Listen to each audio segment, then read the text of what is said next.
మొత్తానికి ఇటు BRS MLC Kalvakuntla Kavitha pink book గురించి మాట్లాడుతూ కూడా పింక్ బుక్ లో కొంతమంది నేతల పేర్లు రాసుకున్నాం, తమ ప్రభుత్వం వచ్చాక వాళ్ళందరి అంతు చూస్తామంటూ బెదిరించే ప్రయత్నం అయితే చేశారు. నెక్స్ట్ అప్డేట్ చూద్దాం.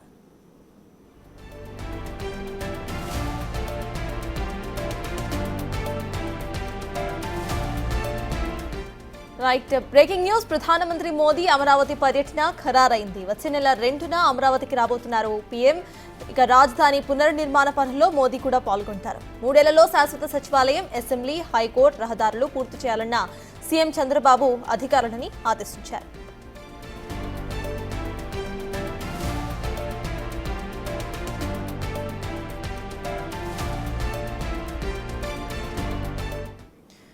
ప్రైమ్ మినిస్టర్ అమరావతి పర్యటన ఖరారైంది. దీనికి సంబంధించిన అప్డేట్స్ మా ప్రతినిధి శివ అందిస్తారు. శివ, చెప్పండి, మే 2న ఇటు అమరావతికి రాబోతున్నట్టుగా తెలుస్తోంది మోదీ. దీనికి సంబంధించిన అప్డేట్స్ ఏంటి? సత్తాజ్, మొత్తం మీద చూసుకుంటే అమరావతి పనులు తిరిగి ప్రారంభించేందుకు ఏపీ ప్రభుత్వం శరవేగంగా అడుగులు వేస్తుంది. ఇప్పటికే అమరావతికి సంబంధించి 2.0 కింద కూడా భూసేకరణ చేయాలని చెప్పి ప్రభుత్వం విస్తృతంగా ప్రతిపాదనలు తయారు చేస్తున్న నేపథ్యం కనిపిస్తోంది. మరొకవైపు రాజధాని నిర్మాణం, ఏదైతే సీడ్ క్యాపిటల్కి సంబంధించి కానీ అసెంబ్లీ, హైకోర్టు, అలాగే శాసనసభ, శాసన మండలి, శాశ్వత సచివాలయం, ఐకాన్ టవర్సు, కేంద్ర ప్రభుత్వ సంస్థలు ఇవన్నీ నిర్మాణం చేపట్టడంతో పాటు రాజధానిలో రైతులకు ఇచ్చిన ప్లాట్లు, డెవలప్మెంటు, వీటన్నిటికీ దాదాపుగా 60,000 కోట్ల రూపాయలు నిధులు అవసరమని చెప్పి ప్రభుత్వం అంచనా వేసింది. ఈ నేపథ్యంలో ఇప్పటికే దాదాపుగా 56,000 కోట్ల రూపాయలకు సంబంధించిన నిధులు వివిధ రూపంలో కూడా ఆంధ్రప్రదేశ్ ప్రభుత్వానికి, సిఆర్డీకి రుణం ఇచ్చేందుకు కూడా ఆయా సంస్థలు ముందుకొచ్చిన పరిస్థితి కనిపించింది.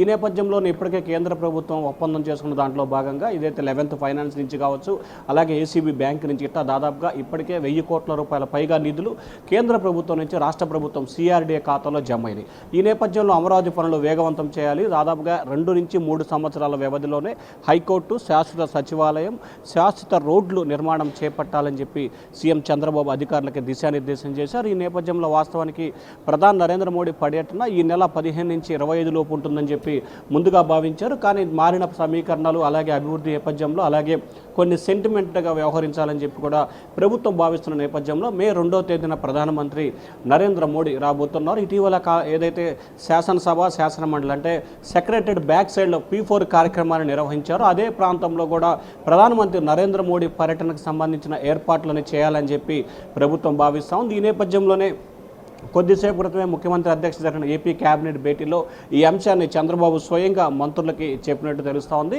మే 2వ తేదీన ఉదయం 12 గంటల లోపు, అంటే 10 గంటల 50 నిమిషాల నుంచి 11 గంటల 59 నిమిషాల లోపు మంచి ముహూర్తాలు ఉన్నాయి. ఆ టైంలోనే ప్రధానమంత్రి నరేంద్ర మోడీ చేతుల మీదుగా కూడా అమరావతి రాజధాని పనులు పునఃప్రారంభానికి, అంటే పనులు తిరిగి ప్రారంభించేందుకు శంకుస్థాపన కావచ్చు, లేకపోతే ప్రారంభోత్సవాలు చేయాలని చెప్పి కూడా భావిస్తూ ఉన్నారు. దాంతోపాటుగా ఏదైతే గుంటూరు జిల్లాకి, అలా కృష్ణా జిల్లాకు సంబంధించి జగ్గేపేట, పెదకూరపాడు నియోజక పులిచింతల ప్రాజెక్టు వద్ద ఉన్న మాదిపాడు బ్రిడ్జితో పాటు ఇంకొన్ని పనులని సీఎం చంద్రబాబు వాటిపై దృష్టి పెట్టాలని చెప్పి అధికారులకు ఆదేశించారు. ప్రధానమంత్రి పర్యటన రాజధాని పనులతో పాటు ముఖ్యంగా ఉమ్మడి గుంటూరు, కృష్ణా జిల్లాకు సంబంధించిన పలు అభివృద్ధి కార్యక్రమాల ప్రారంభోత్సవం కూడా వర్చువల్గా ప్రధానమంత్రితో చేపించాలని చెప్పి చంద్రబాబు అయితే ఆలోచన చేస్తున్నట్టు తెలుస్తా ఉంది. సత్తాజ్.